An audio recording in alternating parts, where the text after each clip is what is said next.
Hello, I'm Rebecca Williams, and this is Jackie Flietstra, and we are couples therapists at Inland Empire Couples Counseling. This video is the fourth one in a series that we've been doing about discernment counseling. So if you want to learn more about what it is, what it's for, you can go check out in more detail those videos and blogs.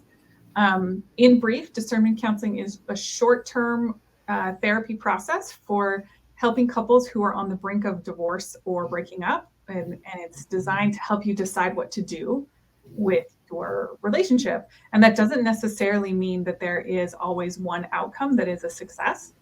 And so what we're going to talk about today with this video is to just share some of the discernment counseling success stories that we have. So we can see different possible outcomes if you are a couple who's in this position where one of you wants to stay in the relationship, or maybe, both of you are kind of considering ending it. Like, how can therapy help, and what might that look like if you are going to discernment counseling with us?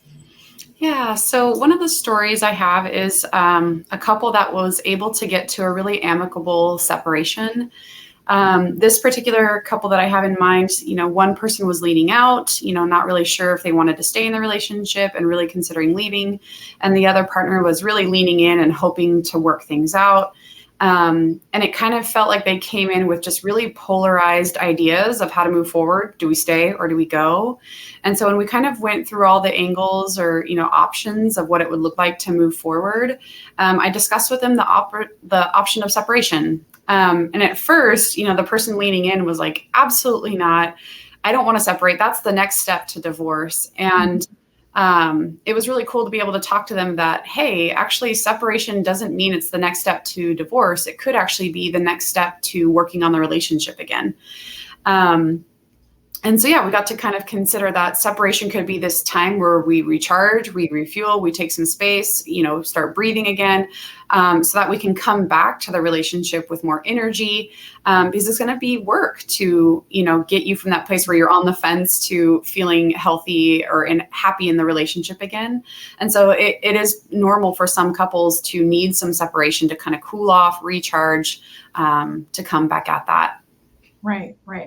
And I was, as an aside, say over the years, I've talked to so many couples who have tried a sort of separation and not done it very well, maybe because they didn't have someone to help them know how to do a healthy separation. And so the separation, if you don't have good boundaries, if you haven't really clearly communicated it and set good parameters around it, sometimes separations can be something that just adds more hurt. And if you've done this process with a trained professional who can help you set up that separation, it can be such a useful tool, like you're talking about, to help people have a little bit of distance and to kind of take the heat down on the situation that feels like a crisis, so that we can come back and work on the relationship, because it could be that like end now, or we do the separation and we can come back to it later. Yeah. And as I'm thinking about that couple, I think what comes to my mind is, like, for that partner that was leaning in, hearing that word separation meant one thing to them, which was like, oh, that's the next step to divorce. And I think as we really set it clear that the intention for separation could also be to just recharge, reset, to come back to the relationship, I think that fear kind of just let go, and they were able to let their partner have that space. And I think when you give that to your partner, if they're needing space, to be able to give them that can actually be a good demonstration that you respect them and love them and do want the best for them. And I think that can also generate the work in couples therapy to go even better, because we knew what separation was, and the fear wasn't trying to, control the situation because we're so afraid of divorce.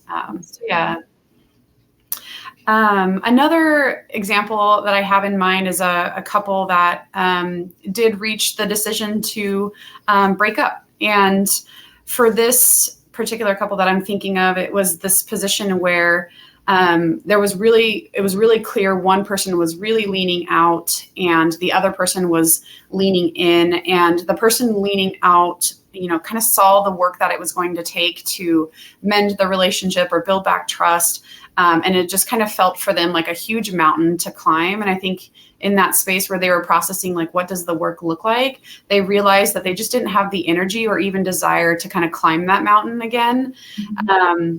And, for the leaning in partner, it's not like they loved that decision or liked it, because they're leaning in, they were hoping that things would work out.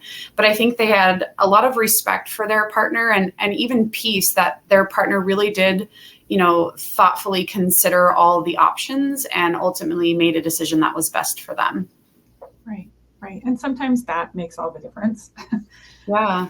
That you can respect and trust that the other person has been really thoughtful and considerate in making this choice that affects both of you. And yeah, sometimes ending the relationship is what's going to be best for one or both people. And as therapists, it's not our place to tell you whether you should stay or whether you should leave. We definitely can and do help you consider what each of those choices would look like, what the work would be involved, so that you are making your choices with your eyes wide open and with as much information as possible. And that really is our role, is to guide you through that decision-making process and support you in what's right for you, and not for us to just tell you that this is what you should do. Yeah, absolutely. I guess the last kind of example I wanted to share was, there was a couple I had where, they both actually came in on the fence, and similarly kind of felt like we have a lot to lose if we were to walk away. But also like, I don't know, I'm unsure about moving forward, and like, what would the work even look like? And is it possible to turn things around? Mm-hmm. And I think after, getting to weigh out all the options and analyze like, what would the work be? And is there hope for this? Both, made the decision to give 6 months, committed towards the relationship and to therapy. And, it wasn't easy, and there were some sessions that were harder than others. But I think this couple, at the end of our time together, they both reported that they felt like they were in love again, and really got back what they had early on in the relationship, and even reached to this new place of like, we went through this really challenging season of our relationship and we came out, stronger. And I think they felt good about giving it another try. I think that was like a really enjoyable time for them. But yeah, it was good. And so good to know too, that when you're down there in the midst of where it feels like it's at its worst and you're on the brink of this huge decision, that it's possible that in 6 months' time or a year later, you could look back and not have that be, oh, this awful time that we never want to think about. But like you're telling us with this couple, that they looked back on that time as being like, wow, we really came together and we can do these hard things together. And like, look at this challenge that we surmounted. And that exact thing that feels so difficult right now has the potential to be a thing that bonds you even further if you do it right, and if that's what both of you choose. Yeah, I think I had in mind of like, some of the most exciting games, like if you're thinking about a sports game, is like when you're down at halftime and you think there's no chance to come back, and just like slowly but surely you just keep scoring. Or like if it's a basketball game in the third quarter, you're just, that loss is just getting smaller and smaller. And then you just get that last, 3-point shot at the end of the buzzer that wins the game. And you get to like enjoy that story of like, can you believe we were almost done, right? Like we were at that space where we just reached our last point and like we came out on top. I think that was really fun for them. Yeah. If anyone would like to work with one of our therapists, you can sign up at iecouplescounseling.com. We offer a free phone consultation for anyone who's considering, so you get a chance to answer or to ask your questions and to learn a little bit about how we work and decide if we'd be the right fit for you. We have therapists who do individual therapy focused on relationships, couples therapy, and this discernment counseling at our offices in Riverside, California, and in Murrieta. And we also are available online for people throughout the state of California.